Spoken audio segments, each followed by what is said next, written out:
السادس شرط ya sita ya tauba, in kana alhaqqu alladhi alayhi liadamiyin raddahu ilayhi, ikiwa ni haki alionayo ya mwanadamu airudishe.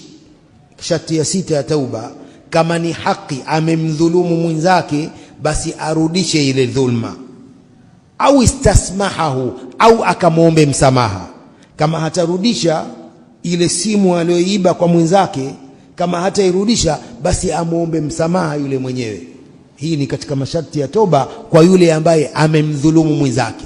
Idhan masharti haya yote matano, lakini na sharti hii ya sita lazima ikamilike kwa mtu aliyechukua haki ya mwenzake, lazima airejeshe kwa mwenzake, ndipo masharti haya yatakamilika kwake. Idhan ashartu sadis, in kana alhaqqu alladhi alayhi liadamiyin raddahu ilayhi, ikiwa ni haki ambayo iko kwake ya mwanadamu ya ndugu yake airudishe, au istasmahahu, au amuombe msamaha. Hapo ndio itakuwa masharti ya toba yamekamilika kwake.